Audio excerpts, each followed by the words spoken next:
인생을 살다 보면 우리가 계획하고 수고한 대로 우리의 인생이 되지 않은 것들이 참 많습니다. 때로는 내가 원하는 대로, 내가 좋아하는 대로 인생이 되었으면 하지만 그것을 위해서 때로는 열심히 살기도 하고 수고하기도 하지만 우리의 인생은 생각보다 우리가 원하는 대로만 흘러가지 않습니다. 왜 그럴까요? 그것은 우리의 인생의 주인이 내가 아니라 하나님이시기 때문입니다. 우리의 인생은 나의 뜻대로 흘러가는 것이 아니라 우리의 인생의 주인 되신 하나님의 뜻 가운데 있습니다. 우리의 인생은 내 뜻대로 가는 것이 아니라 우리의 인생의 주인 되신 하나님께서 주관하시고 원하시는 대로 이끌고 계십니다.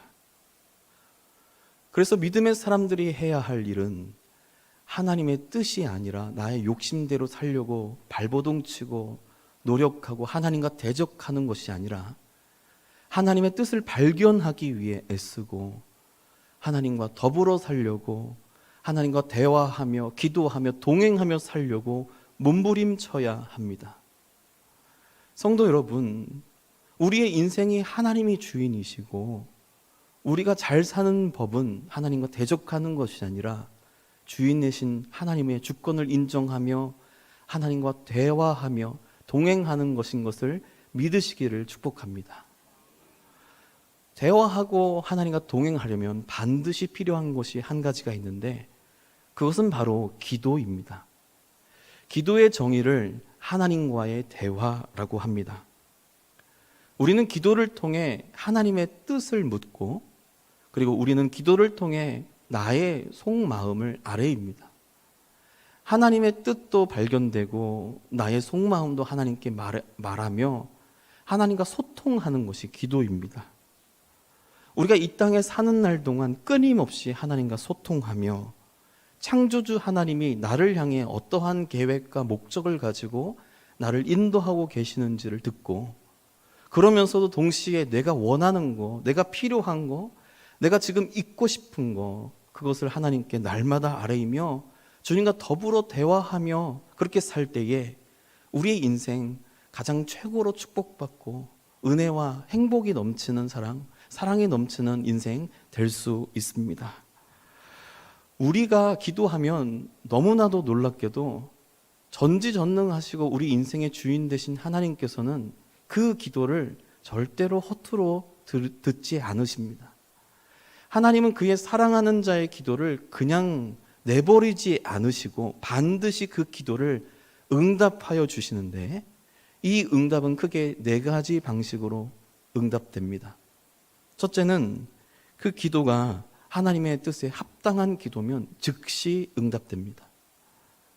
두 번째는 그 기도가 하나님의 때와 맞지 않으면 그 때에 맞춰서 기도가 응답됩니다.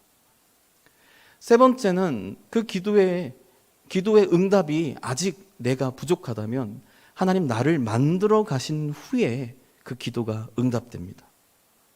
그리고 네 번째는 그 기도가 나에게 적합하지 않고 적당하지 않으면 우리에게 적합하고 가장 좋은 것으로 응답됩니다. 그러므로 우리가 한 모든 기도는 하나님께 붙잡힌 바 되어 반드시 응답되게 되는 것을 기억하시고 담대히 기도하시는 주의 백성 되시기를 주의 이름으로 축복합니다. 우리가 이 땅에서 기도하는 기도는 절대로 사라지지 않고 언젠가 응답되고 즉시 응답되고 때가 되면 응답되고 내가 만들어진 후에 응답되는데 그래서 기도는 나의 삶을 변화시키고 인도해 가는 통로가 됩니다. 다윗 왕은 소년 시절에 광야에서 홀로 양을 쳤습니다. 양치는 시간 동안 다윗은 찬양하고 노래하고 그리고 기도했습니다. 어린 시절 다윗이 노래하고 찬양하고 기도했던 그 기도 하나도 땅에 떨어지지 않고 하나님은 들으셨고 그 기도가 이루어지는 인생을 다윗은 경험하게 되었습니다. 기도가 다윗을 이끌어가고 기도가 다윗의 비전이 되고 목적이 되고 그래서 기도가 실현되는 인생 다윗이 살았던 것입니다. 솔로몬 왕은 왕위에 오를 때 1000마리의 양과 소를 하나님 앞에 바치며 기도함으로 통치를 시작합니다. 솔로몬의 통치 40년 동안 이 기도가 이루어져서 지혜로운 왕, 모든 왕 중에서도 가장 부유한 왕이 되어 이스라엘을 통치합니다. 솔로몬도 기도한 것이 하나도 헛되지 않고 그 기도가 솔로몬의 인생이 되고 삶이 되었습니다. 우리가 지난날에 했던 기도는 지금 우리를 여기에 있게 했고, 우리가 지금 하고 있는 기도는 언젠가 우리의 삶을 인도하고 우리의 삶을 이끌게 될 것입니다. 오늘 읽은 본문에서 야베스는 무척이나 어려운 환경 속에 살았던 사람이지만 끊임없이 하나님 앞에 기도하는 사람이었습니다. 그의 기도는 한 줄로 나와 있지만 아마 한 줄이 아니라 끊임없이 날마다 하나님 앞에 기도하였고, 그의 기도의 대표적인 내용이 성경에 실려 있을 것입니다. 야베스는 고통 중에 태어났고 환난 중에 살았던 사람이지만 하나님께서는 그의 기도 들으셔서 그를 구원하여 주시고 존귀한 사람으로 삼아 주셨습니다. 오늘 이 역대기 4장의 야베스의 기도를 우리가 함께 살펴보면서 우리도 야베스와 같이 하나님 앞에 기도함으로 주님 주시는 인생, 주님 주시는 축복된 인생, 기도가 응답되고 기도가 만들어가는 나의 인생, 그래서 내 삶을 인도하는 기도드리는 그런 분들 되시기를 주의 이름으로 축복합니다. 야베스의 기도는, 역대기 4장의 야베스의 기도는 두 가지 이유에서 특별합니다. 첫 번째는 야베스가 누구인지 모른다는 것입니다. 이 야베스는 성경의 다른 곳에 나오지 않습니다. 지명으로 일부 나오지만 사람으로서 야베스는 성경에 등장하지 않습니다. 유명하지 않은 사람, 누구도 이 사람의 일화나 이 사람의 이야기를 알 수 없는 사람, 익명의 사람, 그 야베스의 기도가 실려 있다는 건 무척이나 신기합니다. 왜 정보가 하나도 없고 성경에 유명하지 않는 이 사람 야베스의 기도가 역대기 4장에 실려 있을까? 우리가 한번 생각해 볼 수 있겠습니다. 두 번째로 이 야베스의 기도가 특별한 점은 족보 한가운데 있다는 것입니다. 역대기의 시작은 1장부터 9장까지 족보로 구성되어 있습니다. 족보는 누가 누구를 낳고 누가 누구를 낳고 누구의 아들들은 누구이고 이런 형식으로 이루어집니다. 한참 그렇게 반복되는 과정 속에 이 야베스의 기도는 야베스라는 한 사람의 일화가 나오고, 그리고 한 절에 야베스의 기도가 나옵니다. 흐름상 족보가 이어지는 중간에 갑자기 야베스라는 인물과 기도가 등장하는 것입니다. 왜 족보 한가운데 이 야베스의 기도가 들어있을까? 이것 또한 생각해 볼 만합니다. 족보 가운데 야베스 기도가 들어있는 면을 제가 한번 성경을 찾아보면서 여러분에게 읽어드리겠습니다. 야베스의 기도는 9절과 10절인데 8절 말씀 제가 읽어보겠습니다. 고스는 아눕과 소베바와 하룸의 아들 아하엘의 종족들을 낳았으며, 야베스 기도 바로 앞 구절은 이렇게 누가 누구를 낳았다 기록하고 있습니다. 그리고 야베스 기도 10절까지 있는데 그 뒤 11절은 제가 읽어보겠습니다. 수하의 형 글룹이 무힐을 낳았으니 무힐은 에스돈의 아버지요. 자, 야베스 기도의 앞뒤에는 족보 형태로 분명히 되어 있는 것이 보여집니다.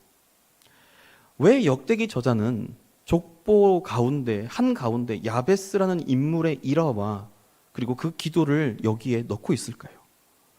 왜 여기에 야베스의 일화와 기도를 우리는 읽고 있을까요? 이 질문에 대해 대답하기 앞서 역대기의 책이 어떠한 책인지를 생각해 보아야 합니다. 역대기는 그 이름대로 연대순으로 기록한 책입니다. 바로 왕들의 이야기를 기록한 책입니다. 족보 이후에 계속해서 역대상, 역대하가 끝날 때까지 역대기는 왕들의 이야기를 담고 있는데 다윗 왕부터 시작하여서 솔로몬 왕, 그리고 남유다의 왕들, 멸망 때까지의 남유다의 왕들이 나오고 있습니다. 이러한 연대기의 책은 역대기가 처음이 아닙니다. 성경에 다윗 왕과 솔로몬 왕, 남유다의 왕들이 기록된 또 하나의 책이 있습니다. 바로 사무엘 상하, 열왕기 상하서입니다. 왜 열왕기 상하, 사무엘 상하가 먼저 있었는데 이 역대기가 추가적으로 기록되었을까요? 사무엘 상하, 열왕기 상하는 언제 쓰여졌냐면 이스라엘이 멸망한 직후에 쓰여졌습니다. BC 586년 바벨론이 예루살렘을 침공하고 이스라엘을 완전히 멸망시킵니다. 그리고 포로로 사람들을 끌고 갑니다. 그 상황 앞에 이스라엘 백성들은 큰 좌절과 고통 속에 하나님 앞에 부르짖었습니다. 하나님, 왜 하나님의 백성과 하나님의 나라가 영원하지 않고 이대로 끝이 납니까? 하나님의 언약은 영원하고 하나님은 영원하신 하나님이신데 우리의 나라와 역사는 오늘로서 왜 끝이 납니까? 그 질문에 대한 대답으로서 역사를 보는 관점이 바로 이 사무엘 상하, 열왕기 상하의 역사서입니다.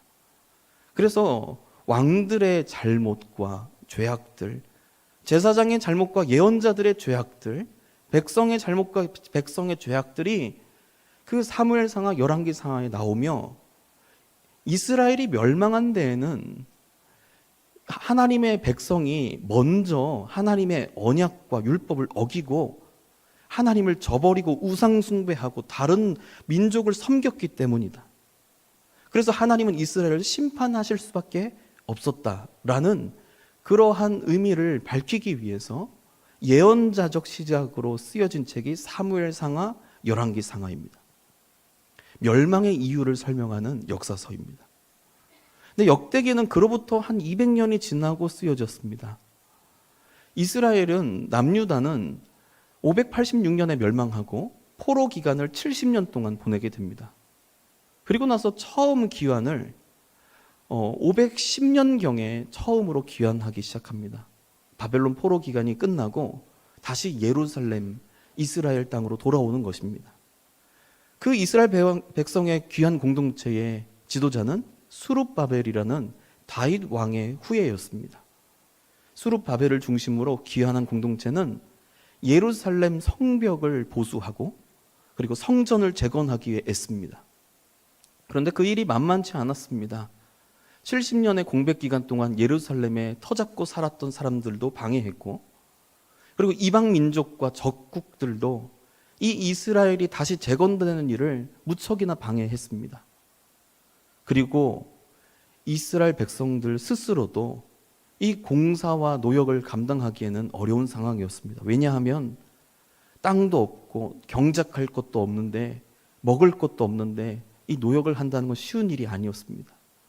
그렇게 어려운 상황에서 예루살렘 성벽을 보수하고 성전을 재건하는 노력을 하고 있을 때 갑자기 이 귀한 공동체의 지도자인 수룹바벨이 죽게 됩니다.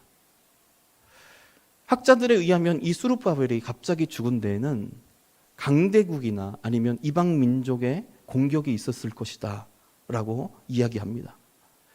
예루살렘을 재건하고 성전을 다시 세우고 그리고 나라를 재건하는 이 일을 못마땅해 여긴 이방 민족이나 거대한 제국이 이스라엘 백성의 지도자인 수룹바벨을 죽인 것이라는 것입니다.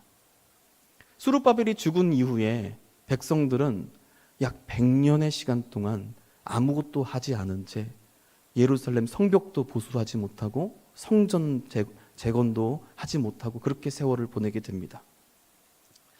그러다가 에스라와 느헤미야를 중심으로 한 새로운 귀한 공동체를 맞이하게 됩니다. 약 100년 이상이 중단되었던 성벽 보수와 성전 재건의 비전이 다시 들끓어오르기 시작합니다. 그러는 상황 속에 여러 선지자들이 선포하고 그리고 이 성전 재건과 그리고 예루살렘 성벽을 다시 보수하고 새롭게 이스라엘 나라를 건설하는 비전을 품게 됩니다. 그러면서 역사를 다시 들여다보는데 역사 속에 보니 성전을 건설하였던 이야기들, 특별히 다윗이 준비하고 솔로몬이 완공하고 그 준비한 노력과 수고를 기록한 이야기들, 그리고 12지파 모두가 같이 합심으로 성전을 재건하였던, 한 마음으로 성전을 건설하였던 그 이야기들, 그리고 성전을 재건하였더니 그 가운데 드려진 예배들과 하나님의 임재와 통치, 축복들, 그것들을 다시 한번 들여다보며 귀한 공동체는 다시 하나님의 나라의 꿈을 꾸기 시작합니다. 예루살렘 성벽을 보수하고 성전을 재건하는 그 동기와 그 비전을 제시하는 역사서가 바로 역대기였습니다. 야베스는 그 역대기의 서두에 있는 족보 한가운데 4장에 유다 지파의 족보의 또 중간에 한 명의 일화로 나오고 있습니다. 야베스의 기도의 내용을 잠시 살펴보고 이 내용의 의미를 잠깐 보겠습니다. 9절 말씀 제가 읽겠습니다. 야베스는 그의 형제보다 귀중한 자라. 그의 어머니가 이름하여 이르되 야베스라 하였으니 이는 내가 수고로이 낳았다 함이었더라. 야베스는 형제보다 귀중한 자, 다른 번역으로는 존귀한 자라고 불렸습니다. 근데 사실 야베스가 존귀한 자, 귀중한 자라고 불린 것은 이 뒤의 내용을 보면은 처음부터 그랬던 것은 아닙니다. 그의 처음은 고통 속에 있었습니다. 그의 어머니가 이름을 지어주어 야베스라 하였습니다. 어머니가 이름을 지어주는 것은 통상적인 상황은 아닙니다. 원래 아버지가 이름을 지어주어야 하는데 야베스는 특별한 상황 속에 어머니가 이름을 지어주었습니다. 아마 아버지가 먼저 죽었든지 아니면 헤어져서 어머니랑만 있든지 그런 상황인 것 같습니다. 그래서 야베스의 어머니는 홀로 야베스를 낳으며 야베스의 이름을 야베스라고 붙입니다. 근데 이 야베스라고 붙일 때에 그 어머니가 이 이름을 붙인 이유가 뒤에 나오는데 내가 수고로이 낳았다 함이었다라고 하고 있습니다. 수고였다는 거예요. 근데 이 수고는 히브리어로 또 쉽게 번역하면 고통입니다. 내가 고통 속에 낳았다라는 거예요. 야베스의 어머니는 무엇인지는 잘 모르겠는데 극심한 고통 속에 살았고 극심한 고통 속에 야베스를 낳았습니다. 그래서 야베스의 이름을 야베스라고 불렀습니다. 그런데 그러면 야베스의 이름이 이 고통이란 단어가 되어야 되는데 그렇지는 않습니다. 원래 고통이라는 히브리어는 야체브라는 단어입니다. 근데 야베스의 어머니는 야체브 속에서 아들을 낳았지만 아들의 이름을 그냥 야체브 고통이라 짓진 않았습니다. 어떻게 지었냐면 세 번째 글자인 브를 가운데로 당기고 그리고 두 번째 글자인 체를 뒤로 보내면서 얏브체라고 순서를 바꾸어 이름을 붙입니다. 그래서 얏브체, 야베츠. 히브리어에서는 사실 자음이 중요합니다. 보음은 상황에 따라 바뀌기 때문에 발음이 바뀝니다. 근데 그 자음만 생각해 보면 뒤에 글자 두 글자의 자음끼리 서로 바꾼 것입니다. 야베스의 어머니는 고통 속에 야베스를 낳았는데 자신에게는 고통밖에 없었고 자신의 상황은 지금 고통으로 가득 차 있었지만 아들의 이름을 지을 때는 고통밖에 없었지만 그 아들의 이름을 그냥 고통으로 지으지 않고 고통이 바뀌기를 바라는 마음으로 뒤에 두 글자를 바꿉니다. 야체부라고 지어야 되는데 야베츠라고 이름을 지으며 야베스의 운명은 고통 속에 태어났지만 고통이 바뀌기를 희망하며 야베스의 이름을 지었습니다. 야베스는 그렇게 고통 속에 태어나서 하나님 앞에 기도하는데 그 기도의 내용이 10절에 나옵니다. 야베스가 이스라엘 하나님 앞에 아뢰어 이르되 주께서 내게 복을 주시려거든 나의 지역을 넓히시고 주의 손으로 나를 도우사 나로 환난을 벗어나 내게 근심이 없게 하옵소서 하였더니 하나님이 그가 구하는 것을 허락하셨더라. 야베스가 하나님 앞에 기도하는데 만일 주님께서 내게 복을 주시려거든 첫 번째 내용이 나의 지역을 넓혀 주옵소서라는 기도입니다. 야베스가 복을 받기를 원하는데 어떠한 복을 받기 원하냐면 나의 지역을 넓혀 달라는 거예요. 지역이라는 것은 지경이라고 불렀고, 그리고 땅입니다. 나의 땅이 넓어졌으면 좋겠습니다. 야베스가 어떠한 삶을 살았길래 야베스에게 있어서 복이란 땅을 회복하는 것이었을까? 땅을 얻는 것이었을까? 땅을 넓히는 것이 야베스에게 최고의 복이었을까? 이것을 역대기의 상황에서 좀 생각해 보면 야베스는 땅이 없는 사람, 땅을 빼앗긴 사람, 곧 포로 공동체의 사람이었던 것입니다. 야베스 가문은 예루살렘에 살고 있는 유다 지파의 한 사람이었는데 어느 날 바벨론의 군대가 예루살렘을 쳐들어왔습니다. 예루살렘 성벽은 무너지고 성전 또한 무너집니다. 그리고 그들은 그 전쟁에서 패배한 이후 포로로 끌려가는데 아마 야베스는 아버지는 거기에서 죽고 어머니 뱃속에서 그렇게 바벨론 어느 지방으로 끌려간 것 같습니다. 그 포로기 그 상황 속에 야베스의 어머니는 저 포로 한복판에서 바벨론 어딘가의 한복판에서 홀로 뱃속에 있는 아이를 출산합니다. 그리고 그 야베스를 아버지가 이름 붙이지 않고 그 어머니가 내가 고통 속에 고통의 아들을 낳는다라고 말은 하지만 그 운명이 바뀌어지기를 원하는 마음에 뒤에 두 글자를 바꾸어 야베스라는 이름을 붙입니다. 바벨론에서 야베스는 자랍니다.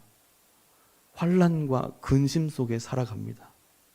그런데 야베스는 그 가운데 하나님 앞에 기도하기 시작합니다. 하나님, 나에게 복을 주시려거든 나에게 땅을 회복시켜 주옵소서. 다시 돌아가 나의 땅을 되찾게 하시고 나의 지경이 다시 회복되게 하여 주옵소서. 야베스는 바벨론 포로 기간 70년 동안 그렇게 기도합니다. 주변에서 누군가는 그 기도가 헛되다, 이제는 하나님이 우리를 떠나 버리셨다라고 얘기한 사람이 있었을지도 모르겠습니다. 함께 온 이스라엘 백성 중에 누군가는 신앙을 버리기도 하고 이제는 우리나라는 끝이 났다, 여기에 머물러 살아야 된다라는 사람이 있었을지도 모르겠습니다. 그런데 야베스는 이 70년 동안 이 기도를 놓지 않고 있었습니다. 나의 지경을, 나의 땅을 회복시켜 주옵소서. 나로 하여금 환난과 근심이 아니라 복과 구원을 허락하여 주옵소서. 야베스는 그렇게 바벨론 한복판에서 부르짖으며 70평생을 보냅니다. 근데 그러던 어느 날 고레스 왕의 칙령으로 이스라엘 백성들은 포로기가 끝나고 예루살렘으로 귀환하는 일이 시작되는 것입니다. 하나님께서 오늘 본문에서와 같이 그가 구하는 것을 허락하셨던 것입니다. 야베스의 기도가 오히려 이루어지고 백성들은 귀환하고 땅을 다시 찾아내고 지경이 넓어지는 그 축복을 누리게 됩니다. 이 한 사람 야베스의 이야기가 유다 지파의 족보 한가운데 있었던 이유는 무엇일까요? 이 야베스라는 익명의 한 사람, 고통이라는 이름 가진 이 사람의 이 한 사람의 이야기는 결코 한 누군가의 이야기로 그치는 것이 아니라 이스라엘 전체에 베푸신 하나님의 은혜의 역사, 하나님의 기도의 응답의 결과로서 이 이스라엘 백성이 귀환하였다는 신앙 고백이 이 야베스의 기도를 통해서 하고 있는 것입니다. 하나님은 이스라엘 백성들의 고통을 기억하시고 고통 속에 하는 그 기도를 들으시고 결국은 그 땅을 회복시키고 지경을 회복시키시는 그 은혜를 베풀어 주셨다는 것을 족보의 이야기 속에서 나오지만 그것의 구체적인 일화로 야베스라는 익명의 사람, 어쩌면 모두의 이야기를 이 야베스라는 사람의 기도와 일화를 통해서 우리에게 들려주고 계시는 것입니다.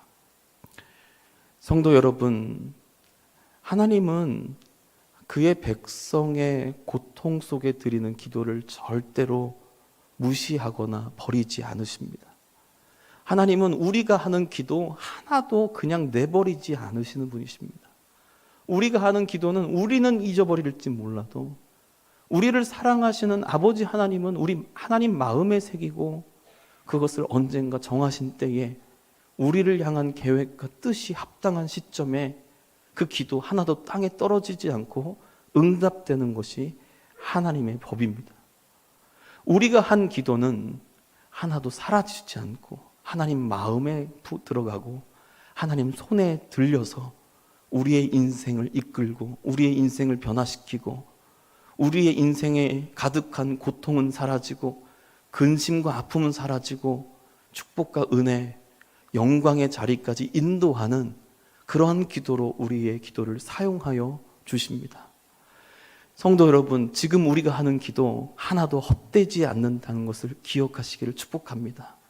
내가 한 기도는 절대로 사라지지 않고 언젠가 나의 인생을 인도해내고 나의 인생을 변화시켜가고 나의 인생을 완성시켜갈 하나님 손에 붙들림 바 된 나의 축복의 기도가 된다는 것을 기억하시고 날마다 기도하면서 주님과 동행하시고 환난과 근심이 혹여나 있다면 그 가운데 기도함으로 승리하시는 주의 백성 되시기를 주의 이름으로 축복합니다.